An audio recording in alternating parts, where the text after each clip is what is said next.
Buenas tardes a todos los participantes y público que nos acompaña en el día de hoy, y sean bienvenidos al Foro de Avance del Proyecto de Investigación 2018-2022.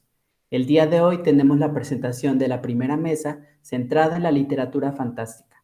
Mi nombre es Yael Rivera y fungiré como moderador de cada una de las presentaciones. Les recuerdo a cada uno de los participantes que tienen un máximo de 15 minutos para realizar sus participaciones.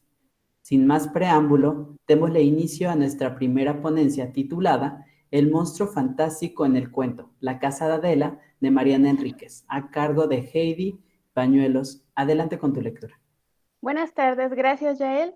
Solamente aclarar que el título de mi ponencia es La figura del monstruo fantástico en el cuento La casa de Adela de Mariana Enríquez y voy a comenzar. Existe un tópico en la literatura de terror muy utilizado, las casas encantadas. Algunos referentes célebres son las novelas The Haunting of Hill House, escrita por Shirley Jackson, o la conocida novela de Stephen King, The Shining. La escritora argentina contemporánea, Mariana Enríquez, desarrolla el tema de la casa encantada y hace un guiño con la figura del monstruo en su cuento La casa de Adela, que forma parte del libro de cuentos Las cosas que perdimos en el fuego de 2016. El objetivo del presente estudio es inferir en la función que desempeña la casa abandonada en la casa de Adela. En este sentido, existen ya trabajos críticos sobre el cuento abordado, tales como El abismo de la lectura, a propósito de la casa de Adela, de Mariana Enríquez, a cargo de Tomás Villegas, quien ofrece una interpretación política para explicar la desaparición de la niña protagonista. Otro estudio más aborda la figura del monstruo titulado Cuerpos monstruosos y escrituras abyectas, una revisión de la narrativa de Mariana Enríquez y Samantha Schweblin, de Rosana Jiménez Reyes Cortés. Para tal propósito, solo se analiza el cuento Las cosas que perdimos en el fuego y la novela Chicos que vuelven. Un aspecto que comparten estas narraciones es la construcción del espacio, en donde se desarrolla una historia desagradable y trágica en el pasado. Por lo tanto, ese espacio se ha contaminado y la noción de hogar ha sido degradada de un lugar seguro a un espacio siniestro. Mariana Enríquez es un ejemplo sobresaliente de la nueva narrativa argentina. Nació en Buenos Aires en 1973. Cursó periodismo en la Universidad Nacional de La Plata. Actualmente se desempeña como docente de la universidad de donde egresó. Básicamente, la obra de Mariana Enríquez ha sido de carácter narrativo. El cuento La casa de Adela ha sido retomado de la recopilación Las cosas que perdimos en el fuego. Mariana Enríquez trabaja con temas que se desprenden de tres ejes centrales. El primero son sus géneros literarios predilectos, muy en especial el terror, al que ella ha denominado el terror anglosajón. En segundo lugar, es la influencia de figuras literarias que han marcado su carrera como escritora. Y por último, el contexto de la postdictadura argentina, periodo histórico de 1976 a 1983. En palabras de Carmen L. Carrizo, Enrique se escribe de acuerdo con los siguientes aspectos y abro cita. Mariana se puede decir que se concentra en el terror, el horror y la fantasía oscura, precisamente influenciada por muchas literaturas norteamericanas. Hace mucho hincapié en Stephen King, tiene mucha influencia del cine y de la tradición literaria más clásica del terror y del gótico. También inserta la tradición oral argentina de países limítrofes, a partir de la recuperación de creencias sobrenaturales, míticas y religiosas. Introduce mucho de los santos locales, leyendas urbanas y también un poco sobre cultura indígena. Cierro cita. Los monstruos en la literatura fantástica y de terror. La presencia de monstruos en diversas narraciones no implica que sea un requisito para generar terror. Los monstruos han estado presentes en mitos, en cuentos de hadas e inclusive en poemas épicos como la Odisea, cuya autoría se le atribuye al poeta Homero. Según la explicación de Noel Carroll, no son antinaturales, pueden situarse en la metafísica de la cosmología que los produce. Los monstruos del terror, sin embargo, rompen las normas de la propiedad ontológica presupuestas por los personajes humanos positivos de la narración. Cierro cita. Para ilustrar lo anterior, si un monstruo aparece en un cuento de hadas, se presenta como un ser ordinario para el resto de los personajes que habitan un mundo extraordinario, mientras que en un cuento de terror, el monstruo es una criatura extraordinaria que irrumpe en un mundo ordinario. En las narraciones de terror, la actitud de los personajes frente a los monstruos refleja angustia, rechazo y en algunos casos asco. Para los humanos, los monstruos son anormales y perturban el orden natural de su universo y los hace peligrosos. Esta actitud va a determinar la diferencia con el resto de narraciones que de igual modo incluyen monstruos, No olvidemos que el terror forma parte de lo fantástico. Las obras de literatura fantástica tienen sus propias reglas que escapan a cualquier ley científica. 4. Aspectos que enmarcan a una obra dentro del género fantástico. La esencia de lo fantástico es la duda, la vacilación, la incertidumbre. Dichos atributos no pueden faltar al tratar de explicar un fenómeno. En la búsqueda de una respuesta satisfactoria, se puede encontrar que el fenómeno se originó por causas naturales o sobrenaturales. Para que un texto sea considerado fantástico, Todorov advierte del cumplimiento de ciertos requisitos. El primero es el aspecto verbal, que son las frases que constituyen un texto. Abarca los registros del habla o el estilo y los puntos de vista, el uso del imperfecto, las frases modalizantes, el sentido literal, las figuras retóricas, el narrador intradiegético y la ambigüedad representada. 2. El aspecto sintáctico. Son las relaciones dadas entre las partes de la obra y que corresponden a tres tipos: lógicas, temporales y espaciales. 3. Aspecto semántico. Son los temas y aunque Todorov admite desconocer cómo se articulan los temas literarios, se aventura a proponer los temas del yo y los temas del tú. La función de la casa en el cuento, la casa de Adela. Las sociedades posttotalitarias, al igual que las dictaduras, han creado paisajes de terror. La casa del cuento que desaparece a una niña es un organismo vivo, es un monstruo, es letal y un emblema del horror que atemoriza a los vecinos de un suburbio argentino del barrio de Lanús. Una casa es un lugar seguro, es donde las personas pueden ser vulnerables. Su profanación se manifiesta al haber transgredido su principal simbolismo, la protección. Díaz Cobo opina, y abro cita, una casa embrujada no es otra cosa que un edificio u hogar donde suceden o parecen suceder hechos de naturaleza sobrenatural, en un rango que puede ir desde lo meramente inquietante a lo francamente espeluznante. Cierro cita. Por otro lado, Stephen King ha denominado estos lugares siniestros como el mal lugar. He realizado una lista de diversos elementos fantásticos presentes a lo largo del cuento, que sirven para recrear el espacio dentro de este universo ficcional y que sugieren que la casa es una entidad monstruosa, y son los siguientes. 1. La puerta como portal dimensional. 2. La luz. Es inexplicable que sin haber cables eléctricos del techo de la casa emane una extraña luz que ilumine todo el interior. 3. Los estantes de vidrio. Su interior guarda objetos macabros tales como dientes y uñas. 4. La casa es un ente con vida. Emite zumbidos. Además, el constante goteo de una tubería sugiere que la casa necesita del agua para que subsista. 5. La desaparición de Adela. Nunca encontraron a la niña ni viva ni muerta. Los adultos no pueden comprobar el relato de los niños debido a las ambigüedades. Por consiguiente, queda en el aire una serie de dudas. ¿Alguien se robó a la niña? ¿Pablo y Clara le hicieron algo o la casa desapareció a la niña? El análisis de la modalidad espacial en la casa de Adela se basa en un estudio realizado por Cecilia Udave, titulado Hacia una clasificación del espacio en textos de horror fantástico. Esta clasificación consiste en tres categorías: el espacio natural, el espacio preternatural y el espacio sobrenatural. La propuesta de Udave consiste en ofrecer una lectura de cómo se construye el espacio dentro del texto para que sea el escenario de temores sociales, culturales y políticos. Aplicando dicho estudio, en la casa de Adela se ha detectado que la dimensión espacial corresponde con el espacio del horror preternatural, en primer lugar, porque excede su naturaleza ordinaria, pero no crea mundos sobrenaturales. Una casa abandonada, situada en el barrio de Lanús, se presenta como un organismo vivo y abrosita, y la casa zumbaba, zumbaba como un mosquito ronco, como un mosquito gordo, vibraba. No salí corriendo porque no quería que mi hermano y Adela se burlaran de mí, pero tenía ganas de escapar hasta mi casa, hasta mi mamá, de decirle, sí, tenés razón, esa casa es mala y no se esconden ladrones, se esconde un bicho que tiembla, se esconde algo que no tiene que salir. Cierro cita. Y en segundo lugar, porque determina la percepción de la realidad textual en el personaje y el lector. Mientras que los niños son capaces de ver habitaciones y puertas dentro de la casa, la policía y los padres solo ven una habitación derruida, una cáscara a punto de desplomarse. Clara, personaje narradora y testigo de la historia, correlaciona la palabra máscara con cáscara. Y abro cita. Los escuché decir máscara, no cáscara. La casa es una máscara, escuché. Nosotros mentimos o habíamos visto algo tan feroz que estábamos choqueados.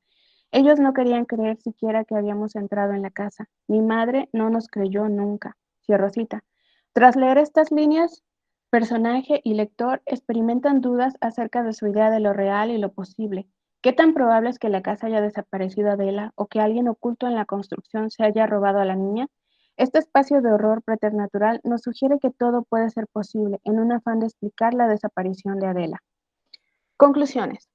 Para finalizar, solo me resta puntualizar que la casa abandonada es una entidad sobrenatural y monstruosa. Recordemos que los monstruos son transgresores, peligrosos y letales. La casa del cuento cumple con dichas características porque ha transgredido su principal simbolismo, la protección de sus habitantes. Al romper esta norma, la casa se ha convertido en una criatura extraordinaria, cuya existencia irrumpe el orden natural de un mundo ordinario. Por otra parte, los personajes experimentan angustia y temor al percibirla como un espacio desviado, terrorífico y con vida propia. Estas particularidades presuponen para ellos un peligro. El explorar la casa para Adela significó algo letal. Se enfrentó a una criatura peligrosa e inexplicable. El desenlace del personaje resulta trágico a la vez que espeluznante, y es así que la casa actuó como un monstruo al acechar y a dañar a esta niña.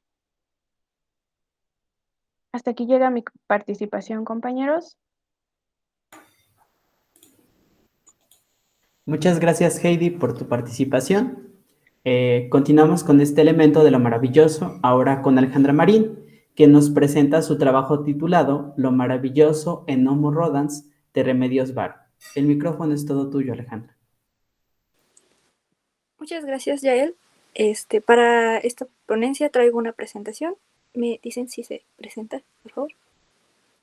Listo, Alejandra, se logra ver. Ok. Bueno, Yael ya lo comentaba, el título de mi ponencia es Lo maravilloso en The Homo Rodens de Remedios Varo. Para ello voy a dar lectura a mi ponencia. María de los Remedios Alicia Rodrigo Varo y Uranga, conocida como Remedios Varo, fue una artista española perteneciente al movimiento surrealista. Nació el 16 de diciembre de 1908 en Angles, provincia de Gerona, España. Su nombre cuenta con un significado para la familia Varo, pues se vio como el remedio tras la muerte de su hermana mayor. Dicho suceso la hizo ser bautizada bajo el manto de la Virgen de los Remedios. Walter Green, último compañero del artista, menciona que parece que Remedios Varo siempre tuvo la impresión infundada de ser tan solo un sustituto en un lugar que no le correspondía. A pesar de un ambiente familiar amoroso, se desarrolló en ella una tendencia a querer esconderse de su familia. Gruen 42. Una figura importante para su formación artística fue su padre, Rodrigo Varo, un ingeniero de obras hidráulicas que la instruyó en el dibujo técnico y la acompañaba al Museo de Prado, donde la joven Varo admiraba pinturas de El Greco, Francisco de Goya y El Bosco. En la etapa de la consolidación de Remedios Varo como artista, notamos una huella de El Bosco en el uso de elementos y gracias a la influencia de El Greco en el alargamiento de los cuerpos que pintaba. Morales, de la página 46 a la 47. En el año de 1921 ingresa a la Escuela de Artes y Oficio de Madrid y en 1924 inicia su carrera en la Academia de Bellas Artes de San Fernando, siendo una de las primeras mujeres en ingresar a dicha academia. Al terminar sus estudios, en 1929, se casa con Gerardo de Lizárraga y viajan juntos a París. Tras un vaivén de viajes y regresos, en 1932, Varo se acercó al círculo surrealista encabezado por André Breton.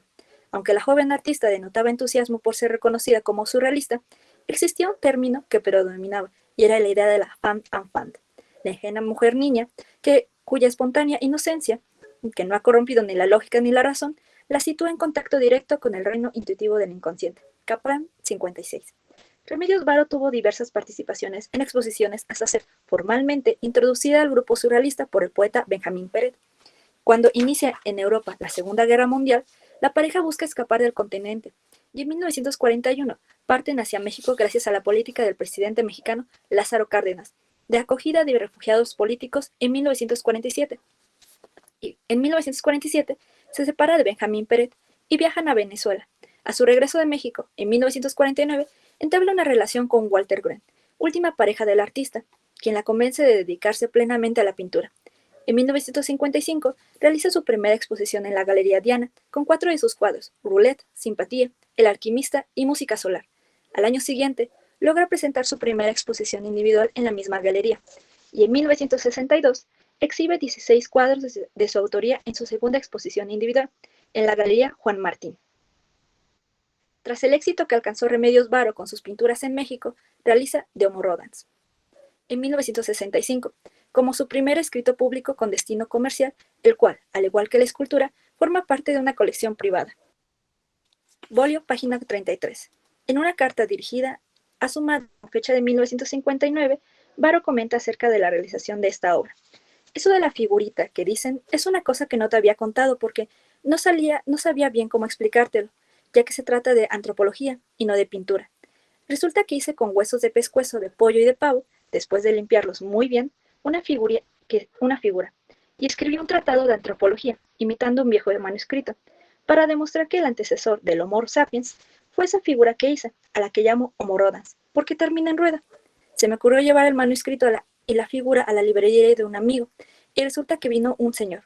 Lo vio y le encantó. Y le hizo mucha gracia, todo este hecho escrito en broma. Este señor, que resultó ser secretario de un ministro, fue a buscar al ministro, lo llevó a la librería y tanto le gustaron la figura y el manuscrito que los compró, nada menos que para ofrecérselo como regalo de Navidad al presidente de la República. Ya te puedes figurar que me quedé pasmada. No te doy más detalles de lo que escribió de la figura, pues todo está hecho imitando las cosas y palabras científicas que casi nadie entiende, y muchas partes del escrito están en un latín inventado que ni yo misma entiendo, pero el conjunto resultaba gracioso. Varo, de la 227 a la 228. Es importante mencionar que 2 años después del fallecimiento de Remedios Varo, en 1965, el doctor Juan Somolonis publicó De Homo Rodans con un tiraje de 150 ejemplares, y por primera vez el texto de Varo fue prologado. En 1970 se realizó su segunda reedición, y en noviembre de 1991 se realizó un facsimilar del texto en Remedios Varo, Arte y Literatura, y en 1997 Isabel Castel lo editó para la obra Remedios Varo, Cartas, Sueños y otros textos. El texto de Varo es una imitación al discurso científico, un pequeño tratado de antropología. Ella misma lo menciona en su carta, con la imitación de un manuscrito, una parodia de la parantería y la erudición, cifrada mediante la inclusión de citas de un latín ininteligible en el contexto menos adecuado. Castel 43. Esto también conlleva a la creación de un universo y personajes por demás maravillosos, que no dudan de la verisimilitud de este tratado. Comenzando por los personajes. El texto está firmado por Jalixio von Furey-Smith, quien escribe el tratado de Homo Rodans, a modo de réplica al antropólogo W. H. Strauss, sobre el tratado de los huesos lumbares. Al parodiar discurso científico, Jalixio cita a varios autores eruditos, con nombres y textos por demás estrambóticos, como lo es Abencífar Eb el Mul y su tratado de mitritrología necrófila, Agecífaro, Tibio, Tercio o Agurustus, por mencionar algunos. En las notas que desarrolla el antropólogo a lo largo del discurso, abarca los conceptos como el mito y mirto, los cuales fueron confundidos, pues el primero trataba de cortas fábulas y el segundo del relato de hechos fenomenales comprobados empíricamente. Pero por un malentendido en la transcripción, Mirto perdió la R. También hace mención a la evolución, esto con relación al Homo, pues cuando el ser humano decidió caminar sobre sus piernas, se apoyó de los bastones, citando de Homo Rodans. Algunos con más recia capacidad trascendental abandonaron la pierna como modelo y meta, y hallaron rápidamente otros ideales de desplazamiento y locomoción. Varo 94. Esta parte del texto nos permite introducir al Homo Rodans como un ser con una rueda en lugar de piernas, el cual existió antes del Homo sapiens. La existencia del Homo Rodans se encuentra sustentada en la teoría de la evolución expuesta en el Multimirtio Candecioso, en donde también se niega la existencia del Homo reptans, texto que señala von Furey-Smith para descalificar el trabajo de W. H. Strauss. Para esto último, Jalixio menciona: espero que esto aclare definitivamente la oscura situación antropológica creada por el señor Strauss. Varo 95. Aclarar que von Furey-Smith, tras esclarecer la existencia del Homo Rodans, menciona que anexa una reproducción de este que es descrita en el Multimirtio, reproducción que crea Remedios Varo con huesos de pollo, pavo y espinas de pescado. Abordando el objetivo de este trabajo, es pertinente esclarecer la definición de lo maravilloso. Sventan Todorov divide el género fantástico en 2 vertientes, lo extraño y lo maravilloso. Cito: si decide que las leyes de la realidad quedan intactas y permiten explicar los fenómenos descritos, decimos que la obra pertenece a otro género, lo extraño. Si por el contrario decide que es necesario admitir nuevas leyes de la naturaleza mediante las cuales el fenómeno puede ser explicado, entramos en el género de lo maravilloso. Todorov 49. Continuando con el apartado lo extraño y lo maravilloso, Todorov ilustra esta dicotomía de lo fantástico con un recuadro en donde marca lo extraño puro, lo extraño fantástico, lo fantástico puro, lo fantástico maravilloso y lo maravilloso puro. En este momento nos enfocaremos en lo maravilloso, donde los hechos no pueden ser explicados por las leyes que reconocemos. Lo maravilloso para Todorov es descrito como un contrato entre los personajes y los lectores por el cual ambos no interrogan los sucesos narrados en el texto. Cito: la característica de lo maravilloso no es una actitud hacia los acontecimientos relatados, sino hacia la naturaleza misma de los acontecimientos. Todorov 61. Esta definición que nos proporciona Todorov nos acerca a nuestro siguiente autor, Jacques Le Goff, quien menciona una de las características de lo maravilloso es, desde luego, el hecho de ser producido por fuerzas o seres sobrenaturales. Le Goff 15. La siguiente definición que citaré es la de Ana María Morales, siendo aquello que está más allá de una explicación dentro de las leyes de la naturaleza. Se sitúa más allá de lo que puede ser explicado racionalmente, más allá de lo que la razón puede establecer a sí misma. Morales 29. En estas tres definiciones encontramos un común denominador: lo maravilloso explicado por sí mismo, no por las leyes reales. En el texto de Homo Rodans, si bien encontramos aspectos que pueden ser reales como la mención del Homo sapiens, la existencia de un ser que por piernas tiene una rueda es poco verosímil. Al ser un discurso científico, cuenta con características tales que le permiten ser creíble, pues en un momento Jalicio hace mención al número de huesos en las lumbares, y le características que parecen ser referentes a nuestro periodo carbonífero. Cito una parte del texto como ejemplo. Como sabemos muy bien, el carbón 1/3, 35 al cubo, es escasísimo y solo se puede encontrar entre los estratos post-troglodíticos mesopotamios. Barrow 94.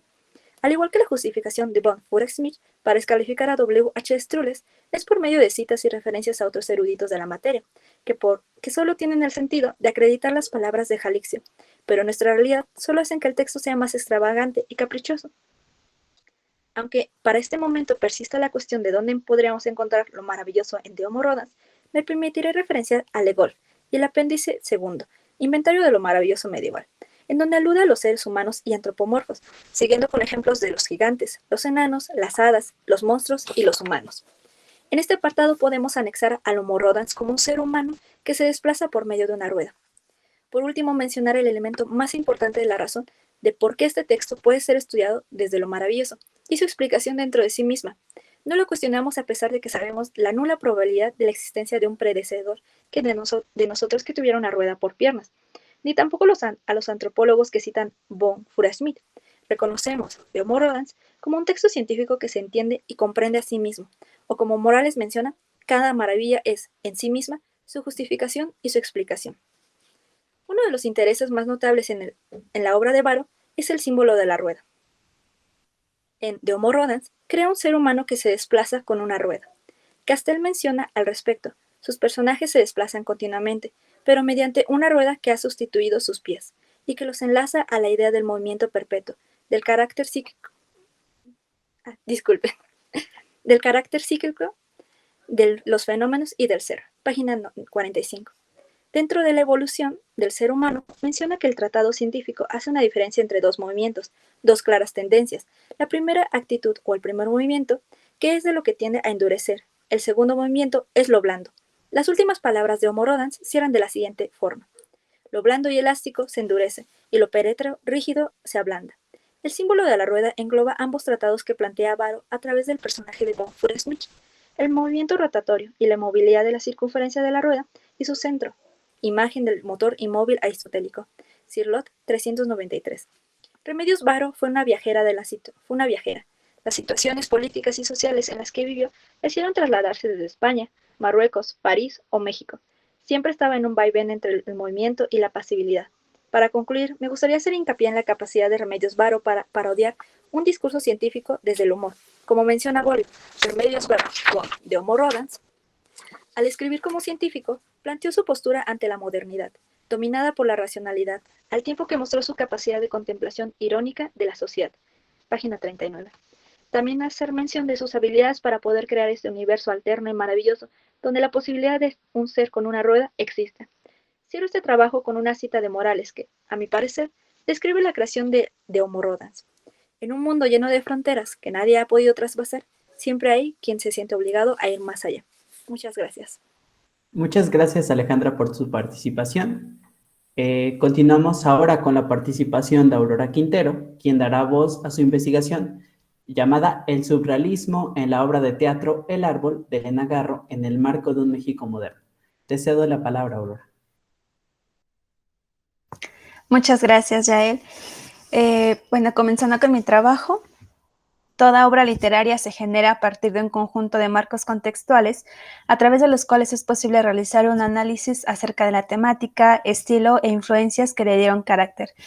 En la obra de una escritora como Elena Garro, estos marcos convergen y divergen a través de muchísimas circunstancias históricas, culturales y personales, entre otras. Su condición como mujer y artista en México durante la primera mitad del siglo XX, su trato cercano con algunos de los principales representantes de la vanguardia europea, la erudición y sensibilidad estética que la colocaron como uno de los grandes renovadores de la literatura latinoamericana, la persecución, primero personal, a causa de su marido, y después política, a raíz de su resistencia al movimiento del 68, donde sería calificada como delatora, suceso que le obligaría a exiliarse a Europa, o la insistencia en ciertas obsesiones tales como la infancia, la opresión femenina, la representación de la memoria como un lugar donde se pretende buscar la identidad, pero donde se difumina. Determinar los marcos y estudiarlos es una labor prioritaria, pues nos hallamos ante una de las mejores y más complejas plumas que ha dado nuestra lengua, y en particular nuestro país. La labor de este trabajo se concentrará en la influencia del surrealismo en su obra dramática, específicamente en El Árbol, obra teatral publicada originalmente en 1963 en el número doble 3 y 4 de la Revista Mexicana de Literatura. Sin embargo, el germen de la obra aparece con anterioridad en forma de relato en el año de 1959 en el número 484 del suplemento México en la Cultura, bajo el nombre de El Árbol o Fragmento de un diario. El relato y la obra dramática comparten la misma anécdota. Marta, perteneciente a la clase alta, y Luisa, indígena víctima de la violencia y la miseria de su lugar de origen, se ven envueltas en una discusión tras la aparición de esta última, golpeada y sucia. La discusión atiende principalmente a la vida de Luisa, un suceso traumático que la marcaría por siempre, su primer matrimonio, el asesinato que la llevaría a la cárcel donde inesperadamente viviría los años más felices de su vida, y la lenta pero constante empatía de la mujer rica por su inesperada visitante. La reunión culmina con un nuevo asesinato, cuyas causas y consecuencias parecen diferenciarse en el relato y la obra. Confrontar las diferencias entre el cuento y la obra dramática sería un interesante y además profundo ejercicio de literatura comparada. La cercanía en el relato a la conciencia de Marta hace resaltar la crítica social, fruto de la desigualdad sobre los cuales se reflexiona y describe, tales como el olor de la incómoda huésped. Y cito: el olor invadía su casa, se le untaba la nariz, volvía el aire pegajoso. Se fue a su cuarto a respirar el perfume encerrado en sus paredes. ¿Cómo decirle que se bañara? La casa entera se iba a contagiar de aquel olor a bilis, sangre y sudor viejos. Buscó en su armario y encontró algunas ropas muy usadas. Con ese pretexto le diría que se bañara y la vieja aceptaría gustosa la orden y el regalo. La cercanía a la conciencia de la mujer de clase alta trastoca la interpretación de la locura de Luisa. Su prejuicio sobre la pobreza y el desequilibrio de la mujer marca profundamente la visión que el lector mantiene sobre ella, haciéndolo dudar constantemente de la veracidad de las declaraciones de la indígena. Marta representa a la burguesía, y es fácil asimilarla con la interpretación común y extendida de la clase dominante. Ello no ocurre en la obra dramática, donde la neutralidad de los diálogos permite mantener con mayor facilidad la tensión entre las declaraciones de ambas mujeres. El prejuicio se ve combatido por la belleza poética y la elocuencia de Luisa al no tener la preponderancia del narrador. El fin último de la modificación del género de la obra parece ser conseguir una tensión dialéctica entre perspectivas colocadas en un nivel narrativo igualitario. Tal procedimiento logra que las perspectivas muten y el testimonio delirante de Luisa es preponderante.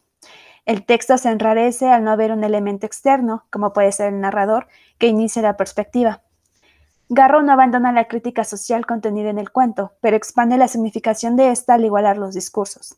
La obra se convierte, más que en la descripción y revisión de la forma de vida y distancia entre diferentes clases sociales, en una puesta en escena sobre dos perspectivas diferentes de concebir la realidad, en una confrontación entre estructuras de pensamiento.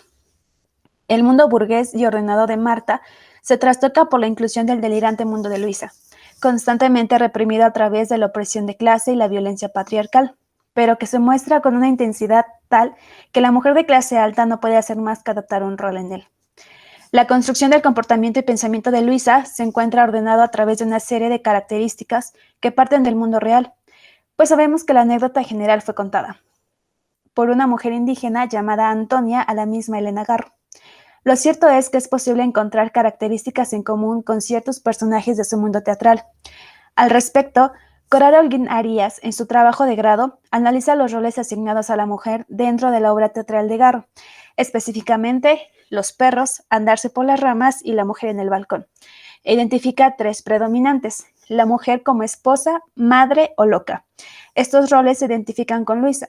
Sin embargo, uno destaca entre ellos de tal manera que apenas se puede validarse a través del resto.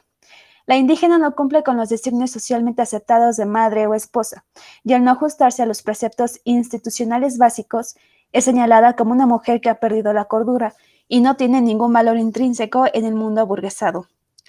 Así se refiere ella a Luisa. ¿Cuántas veces la he regañado? ¿Cuántas veces le he dicho que cambie de manera de ser? Inútil. Con usted todo es inútil. La tarea de la obra como un proceso dialéctico en el que la mujer adinerada y la mujer marginada se ven envueltas, consiste precisamente en presentar otro sistema de valores, otra posibilidad vital, la cual se emparenta con las características propias del surrealismo. De tal forma, podríamos decir que la obra simboliza la confrontación entre el sentido burgués y cotidiano y las posibilidades revolucionarias de percibir el mundo del movimiento de vanguardia francés. No es sorprendente pensar en la inclusión de elementos de tal propuesta artística, sobre todo si tomamos en cuenta que Elena Garro tuvo contacto con intelectuales y artistas, especialmente con Breton, Peret y Picabia, entre los surrealistas, y con algunos hispanoamericanos como Bioy Cázares, Borges y Vallejo. La obra comienza mostrando la superioridad de Marta sobre Luisa, su habilidad para manejarse en el mundo, para tolerar, instruir y mostrar lecciones morales a la visitante, la cual a sus ojos no solo es ignorante, sino directamente mala.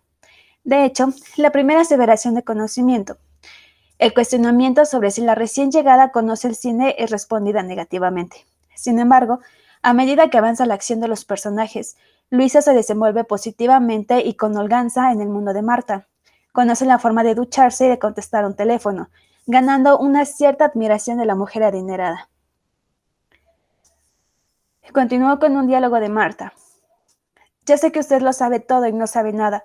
Menos mal que no se quemó en la ducha, pero se estuvo tantas horas que yo creí que se había ahogado. El cisma de la conversación y el comienzo del cambio de roles entre ambas se da en el momento de la mención a través de la aparición del diablo. Luisa recuerda. Al malo lo vi antes. Estaba yo en el corral de mi casa y era un charro negro que respiraba lumbre. No tenía botas sino cascos de caballo y al caminar sacaban lumbre. Llevaba en la mano un látigo y con él azotaba las piedras y las piedras echaban lumbre. Eran las 5 de la tarde y yo comencé a gritar: ¡Ahí está! ¡Ahí está! ¿Quién ha de estar?, me contestaban mis padres porque ellos no lo veían. El testimonio de la aparente loca contiene bastantes elementos de duda, entre ellas la confesión de que sus padres no pudieron percibir su presencia. Podríamos acertar a llamar simplemente a Luisa como una mentirosa. Sin embargo, son las cualidades simbólicas de la aparición aquello que nos interesa. De hecho, su validez se resiente en el hecho mismo de que Luisa es única. Su situación le hace estar separada del resto del mundo de manera irreparable. La condición mágica en el mundo burgués es imposible, excepto para unos cuantos sujetos que se enfrentan a las condiciones del mundo en su papel de marginados. Tal visión se emparenta con el surrealismo. Al respecto, Nadia Choucha menciona en Surrealism and the Occult la posición de Breton ante el fenómeno esotérico. Y cito: la magia es un síntoma del deseo de autonomía imaginativa y de libertad frente a las imposiciones. Cierro cita. La opresión de Luisa le enfrenta directamente con su destino, con la derivación del castigo impuesto. Los chicotazos son de alguna forma una advertencia y un castigo. El malo representa la posición del mundo en desacuerdo con ella, presentado de una manera singular, dada la capacidad imaginativa de la mujer, aunque hay una conciencia divinatoria. Además, la presencia del diablo se emparenta en temática y tono con la opinión de la autora, vertida en una entrevista cuando se le cuestiona su relación con el realismo mágico. Y cito: no creo en eso.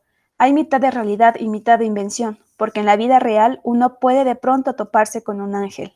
Cierro cita. Hablamos no solo de un paralelismo personal, sino de una toma de conciencia del sentido mítico como una forma de reconocimiento de la realidad. Lo inverosímil es un lugar válido entre todos los otros lugares que integran el mundo. Así se da la búsqueda de la idea por medio de la intuición y meditación. la realidad más profunda que subyace al mundo natural. De ahí el valor que conceden al mito. El simbolismo da origen a un teatro poético con una religiosidad heterodoxa que gusta del mundo de los sueños y de la fantasía. La aparición tiene, pues, un notable sentido profético y a la vez una declaración de intenciones. Luisa es culpable y, sin embargo, este mismo crimen la emancipará, desembocará en una situación anormal que la distinguirá y le dará una ansiada, aunque paradójica, libertad. La confesión de la aparición prosigue a la confesión del asesinato por parte de la mujer indígena y su estancia en la cárcel, donde en ese lugar constreñido hallará un sentido libertador. Fuera de todo papel esotérico, el lugar natural de los marginados a lo largo de la historia moderna son los centros psiquiátricos y la cárcel. Luisa encaja, según los estándares institucionales, en ambas. Sin embargo, y en otra de cualquier perspectiva, es en ese lugar donde devuelve el castigo que le fue propinado por el diablo latigándolo. Martita era el demonio y estaba pintada en una pared de la cárcel de mi tamaño y estaba doble, como hombre y como mujer. Me dieron el trabajo de azotarlo y me dieron el látigo. Todos los días iba yo y le daba, hasta que me temblaba la mano. Y cuando acababa de azotarlo y que ya no podía yo ni moverme, alguna compañera me decía, ándale, Luisa, pégale otro ratito por mí. Y yo volví a pegarle, pues en favor no se le niega una recogida igual a mí. Cuando me dieron mi libertad, ya nunca volví a verlo. El ambiente enrarecido de la cárcel, castigar a una figura del diablo, encuentra un sentido analógico en la venganza contra lo que se puede considerar el mundo convencional. Luisa acepta su realidad y por una vez puede ser consciente y tomar el control de ella. Es ahí donde aprende a hablar por teléfono y a ducharse. Es tras su histeria y las consecuencias de ella que puede apropiarse de su mundo interno y confrontarlo. Sobre ello, André Breton señala que, y cito, la histeria es un estado mental, más o menos irreducible, que se caracteriza por la subversión de las relaciones que se establecen entre el sujeto y el mundo moral del cual cree depender. Este legado mental se funda en la necesidad de una seducción recíproca que explica los milagros apresuradamente aceptados de la sugestión o contrasugestión médica. La histeria no es un fenómeno patológico y a todos los efectos puede considerarse como un medio supremo de expresión. Cierro cita. Tras la historia, Luisa procede a confesar el último hecho fantástico, su abrazo a un árbol que se seca, aparentemente, cargando toda la culpa contenida en ella. Es notable resaltar que es el primero de los hechos inverosímiles que se suceden en total soledad, sin sus padres o sus compañeras presas. Para este momento la mujer no necesita justificar ante los ojos de los otros. Sobra mencionar que el simbolismo del árbol es amplio. El diccionario de símbolos de Chevalier distingue al menos 12 significados diferentes, de los cuales resume. El simbolismo del árbol, del que solo podemos reseñar los principales aspectos, se condensa en 3 temas esenciales: ciencia, fuerza y vida. Los 3 aspectos resultan válidos en la aseveración. Sin embargo, el acto final de la trama puede otorgarnos la idea acorde a la imagen del árbol secándose a causa del abrazo. La obra culmina con la sugerencia más o menos velada del asesinato de Marta a manos de Luisa, tras el siguiente fragmento. Está loca. Hasta ahora lo descubro. Está loca, loca. Por eso la odian en el pueblo. ¿Y solo porque el árbol se secó? ¿Solo por eso a mí? ¿A su amiga? Por eso, Martita. Por eso. La primera impresión podría parecer que asocia la paranoia y la simple esencia de locura disparatada de Luisa. Sin embargo, dado la dinámica generada por los personajes y las acciones de la mujer indígena, es posible concluir que el simbolismo del árbol es el desprendimiento que Luisa, de cualquier carácter convencional en su vida, la aceptación de la vida marginada y feliz en la cárcel, su curioso sentido de libertad. El árbol que refleja la ciencia, sin embargo, solo la ciencia aceptada como valiosa, la que es legitimada por el régimen predominante, la cual es rechazada por el homicida. El asesinato no encarna odio o un procedimiento azaroso, sino que Luisa ve a Marta como una amiga, alguien que la comprende tras la historia, tras la dinámica cambiante en la que el mundo verídico en esa situación específica lo manifiesta la mujer pobre. La acción es liberadora, es una toma de conciencia y un gesto de reconocimiento. Gracias.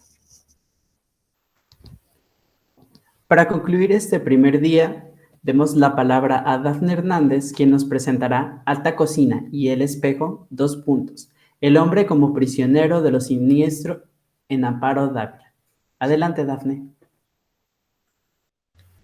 Buenas tardes, como mencionaste, mi tema se trata Alta Cocina y El Espejo, el hombre como prisionero de lo siniestro de Amparo Dávila.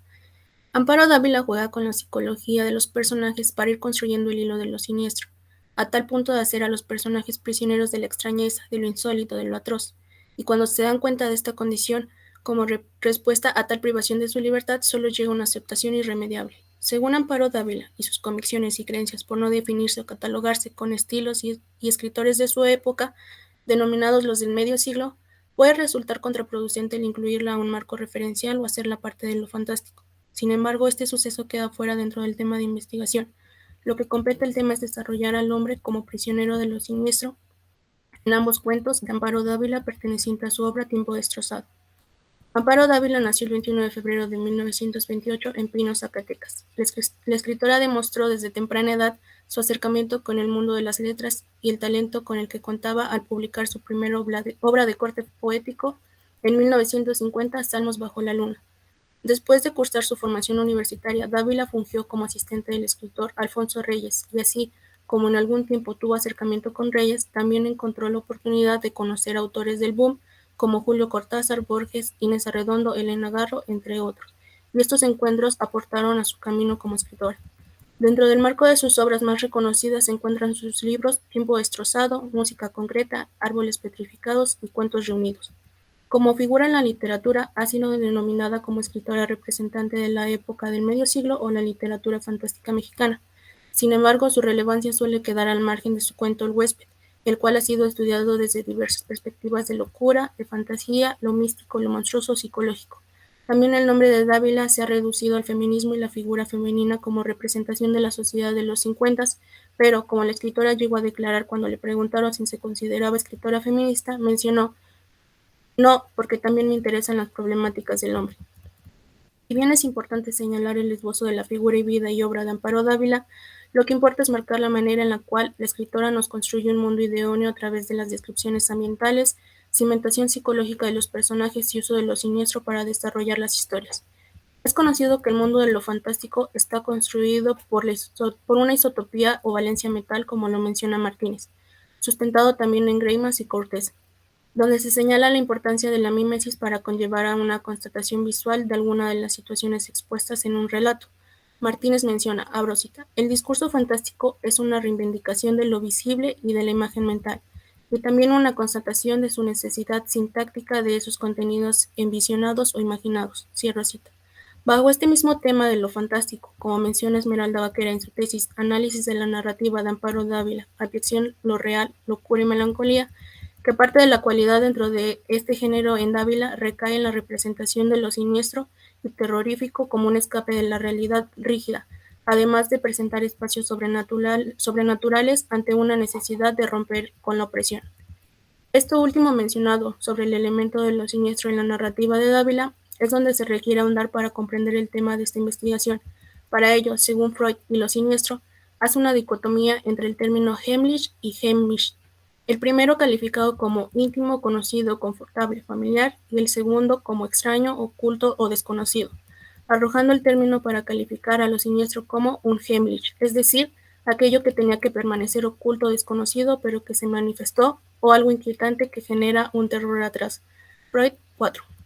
Freud menciona que al evocar la sensación de lo siniestro puede estar determinado por una duda de si algo inanimado o animado puede adquirir existencia natural, o bien generado por medio de la memoria y la repetición constante de un suceso que coloca en un estado de ansiedad o predisposición a una extrañeza que genera el miedo o lo siniestro.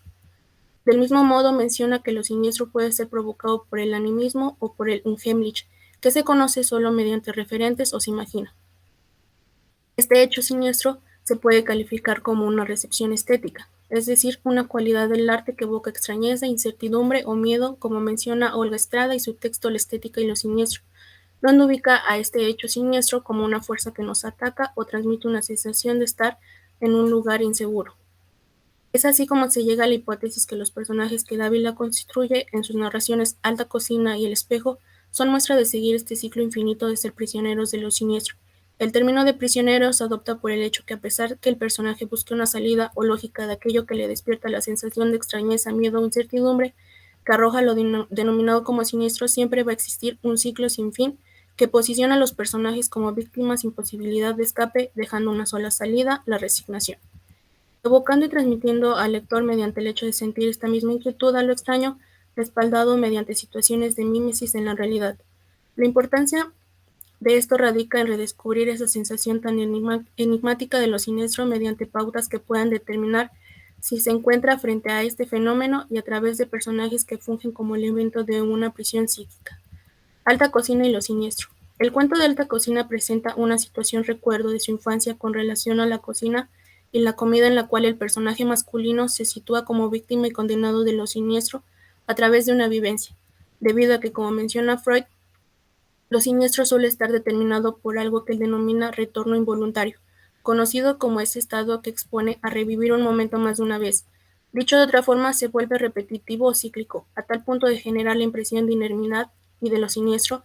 Para comprender, Freud ejemplifica mediante la situación de encontrarse perdido en una montaña solitaria y nebulosa, donde se busca una salida o un camino conocido, pero por más vueltas que se dé, siempre regresa al mismo lugar de partida. Es de esta manera como el personaje narra que cada domingo su familia comía un guiso obligatorio para todos los invitados, es decir, cada domingo escuchaba gritos desgarradores salir de la cocina donde su única solución y huida era intentar colocarse una almohada sobre la cabeza para bloquear dichos sonidos. Esta situación provoca ese retorno involuntario, después de revivir la misma situación hasta que el personaje menciona, abro cita, aquella vez, la última vez que estuve en mi casa, el banquete fue largo y paleado. Genera un momento que lo hace pasar por la sensación de lo siniestro. Nos remarca Freud que el factor de la repetición involuntaria es el que nos hace parecer siniestro lo que en otras circunstancias sería inocente, imponiéndonos así la idea de lo nefasto, de lo ineludible, donde en otro caso solo habríamos hablado de casualidad. Freud 9. Esto se entiende debido a que si el personaje no aludiera a esta situación con un sentimiento de desagrado o calificara la preparación de este platillo como algo gozoso de cada domingo, evocaría lo mencionado como algo inocente. Una nueva característica que nos plantea el psicoanalista Freud es el siniestro vivenciado. En esta forma se encuentra la idea de evocar cosas antiguamente familiares y reprimidas, y al mismo tiempo se conjuga la idea de la vida psíquica infantil con una repetición compulsiva. En otras palabras, esta repetición se encuentra determinada por un impulso del inconsciente que despierta las vivencias o algún hecho por medio de lo semejante. Bajo estas premisas se puede situar una nueva condición del personaje en la historia como esta vivencia de lo siniestro bajo la primera línea de su narración. Cuando oigo la lluvia golpear en las ventanas, vuelvo a escuchar sus gritos. Dávila 35. Esta situación generada por la lluvia hace despertar el recuerdo de la preparación del banquete, los gritos, la cocina sombría, la olla, el cocinero, incluso la cuchara oscurecida por el uso como él la describe. El personaje bajo su psique infantil tuvo el reflejo de hacer una retrospección o la repetición compulsiva, además de enfrentarse ante un siniestro vivenciado, debido a que estaba determinado ya por recuerdos reprimidos que emergen de la familiarización. Ahora, para poder hablar de la estética de los siniestros, se centraliza en la idea según Trías, en lo bello y lo siniestro, que lo siniestro es aquel determinante que limita y condiciona lo bello, permanece oculto detrás de lo bello para poder ser fijado. Menciona, abro cita, lo siniestro es condición y es límite, debe estar presente bajo forma de ausencia, debe estar velado, no puede ser desvelado, cierro cita. Sin embargo, esta idea de romantizar lo bello pudo pasar a transfigurarse de lo sublime a lo siniestro, pasó a darle sentido y forma a la estética y lo ubicó bajo la idea de mencionar a Rilke a través del que lo bello está situado como el comienzo de lo terrible que puede soportar los humanos. Y, abro cita, ese comienzo nos aventura como tentación hacia el corazón de la tiniebla, fuente y origen, feuda de misterios que debiendo permanecer ocultas producen en nosotros al revelarse el sentimiento de lo siniestro. Cierro cita. De esta manera, ubicando el cuento de Alta Cocina y de Dávila, transfigura este mundo oculto y lo devela para el lector, obteniendo una estética mediante la presentación de lo siniestro y quitando esa evocación que no puede ser desvelado, o como menciona Trías, lo siniestro es revelación de aquello que debe permanecer oculto. Finalmente, esta narración de Amparo Dávila y citando las premisas de Freud para conceptualizar el término de siniestro, además de Trías y su estética, se encuentra el personaje de Alta Cocina como un ente privado de su libertad por medio de lo siniestro, sobre todo vencido por esta condición y aceptando su destino con la frase «Sus ojos y sus gritos me seguían y me siguen aún en todas partes». Lo siniestro como encarcelación en el espejo.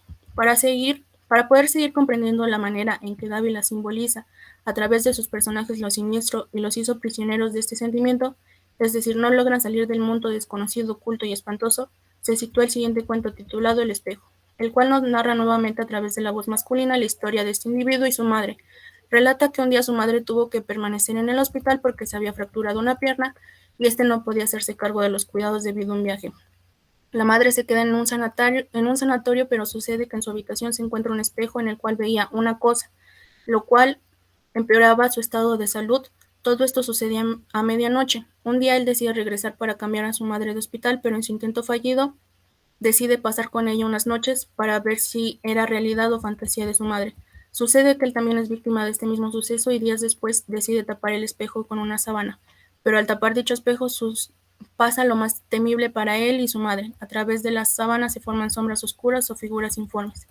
Retomando los planteamientos de Trias con Freud para desglosar el término de siniestro, llega un momento en el cual menciona que en muchas ocasiones se le atribuye esta cualidad de siniestro a lo desconocido, pero no en todos los momentos este desconocimiento despierta lo siniestro o el miedo. Es así que Trias nos menciona que el pensamiento de Freud se puede sistematizar en un inventario temático. De esta forma, los personajes se encuentran en primer lugar con un individuo siniestro, calificado como aquel ser que puede generar maleficios y presagios funestos, entre ellos la demencia. En este caso se confirma debido a que la madre, al ser la primera víctima de encontrarse frente a este individuo siniestro, que ella no puede denominar o darle un nombre dentro de la narración, en múltiples ocasiones, al estar expuesta ante este suceso, incluso ella misma llegó a decir que había perdido la razón y los del hospital comenzaron a calificar su comportamiento como trastorno histeria referente a la edad y el sexo. Después del individuo siniestro, en los personajes despierta la duda de que un objeto sin vida esté en alguna forma animado. Esa duda que ataca entre buscar la lógica o respuesta ante ello va causando dentro del individuo cierto efecto siniestro que afecta y perturba. Como ejemplo de este proceso siniestro se evoca el personaje masculino del cuento. El hijo, después de la plática que tiene con su madre, ella le explica lo que la tenía en estos estados de falta anímica y por lo cual los del hospital se habían comunicado con él. Dice: después de esta plática con mi madre, también yo comencé a vivir los momentos más angustiosos de mi existencia. Le prometí aclararlo todo y devolverle la tranquilidad y la confianza en sí mismo. Yo pasaba los días y la mayor parte de las noches tratando de encontrar alguna explicación a todo aquello y la forma de remediarlo. Dávila 53. Dentro de este fluir de la conciencia del narrador y del mismo personaje, se encuentra que en su intento por encontrar una respuesta al suceso que le describió su madre, le comenzaba a generar una serie de angustias que le estaba encaminando a la sensación de lo siniestro, lo extraño. Así pues, se pasa a lo que Trias define de manera general con lo que sugiere Freud. Menciona que lo siniestro se da cuando lo fantástico se produce en lo real.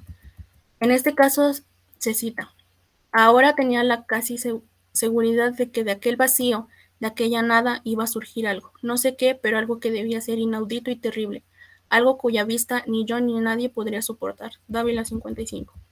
Esto nos revita el hecho que esta fantasía, que en el caso del cuento es producida por la vivencia de la madre, pero que se convierte ahora en la fantasía del hijo, lo cual se encontraba oculta o velada por parte del hijo al negarse esta situación, pero cuando decide quedarse con su madre para cuidarla y exponerse ante la misma, es decir, esperar a que dieran las 12 para comprobar si lo que le relataba su madre era cierto, dentro de él surge ese sentimiento de querer la realización absoluta de esta fantasía que transfiguraba en un deseo oculto, y cuando se hace realidad pasa a lo siniestro provocando la acción de un grito ahogado y cubrirse la cara con las manos, tal y como lo hace el personaje masculino.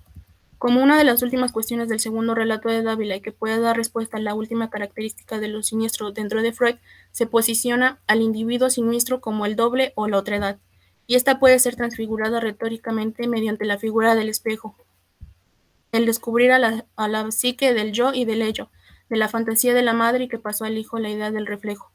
Un suceso inconsciente pero que da respuesta a ver un ser oscuro, imaginar ese ser o masa sin forma salir del espejo como vínculo del otro yo. Bajo este esquema también se puede retomar el diccionario de símbolos de Chevalier, donde sitúa el simbolismo del espejo como el terror que implica el conocimiento de sí y, según el psicoanálisis, representa el lado tenebroso del alma. Después de utilizar el inventario temático de motivos siniestros, se puede determinar que los personajes de El espejo fungen un papel significativo para enmarcar la figura de lo siniestro. De igual forma, son el elemento que determina la creación de su misma cárcel mental, física y fantástica de lo que fueron víctimas la madre y el hijo, pero, tal y como sucede en el relato anterior de Alta Cocina, cierra con una aceptación ante lo siniestro cuando se menciona: No volvimos a cubrir el espejo. Habíamos sido elegidos y como tales aceptamos sin rebeldía ni violencia, pero sí con la desesperanza de lo irremediable.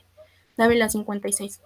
De manera de cierre se postula la aceptación en la que los personajes de los cuentos Alta Cocina y El Espejo de Amparo Dávila cumplen esa característica de ser enjaulados por lo siniestro, utilizando el apoyo de las acepciones que Freud utiliza para señalar esa idea de lo siniestro, y al mismo tiempo la fundamentación de la estética de lo siniestro a través de Trías.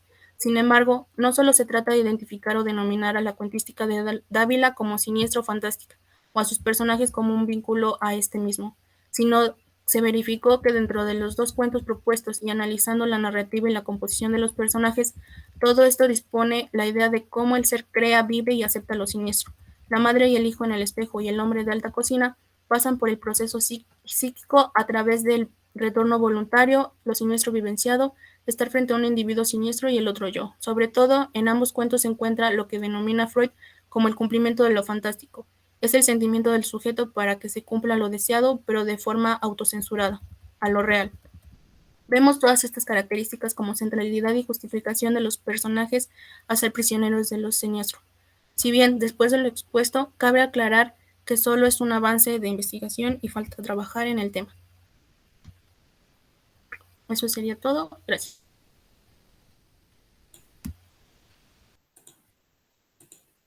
Muchas gracias, Dafne.